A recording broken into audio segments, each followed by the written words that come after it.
For centuries, man had tried to make a ship covered in iron, as it would be invulnerable to almost any attack. In the early 1800s, with the invention of the steamboat, plans were drawn up that began to look practical. The Stevens family of New Jersey began experimenting with wooden ships covered in iron. John Stevens had built the first ocean-going steamboat, and along with his son Robert, began designing an ironclad. In 1820, they conducted tests showing that oak covered in iron would be able to resist a cannonball. However, the United States government at the time did not see a need for ironclads, and it refused to purchase one from the Stevens. Finally, in 1843, Robert Stevens and his brother Edwin were able to convince the government to purchase what was called a floating battery. It was to be covered in 4.5-inch iron plates at a 45-degree angle to deflect the shot.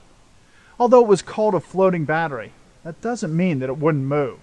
It was intended for harbor defense, but it was to be steam-powered and faster than any other steam vessel existing at the time. The name floating battery has prevented the Stevenses from receiving the credit for building the first ironclad. It was a full-featured ship, and it could be used in ship-to-ship fighting. Perhaps a more important reason they receive no credit today is because their battery was never finished.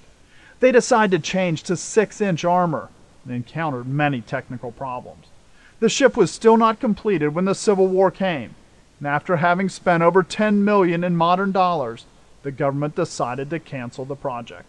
The Stevens battery was a revolutionary design, but it was too far ahead of its time to actually be completed.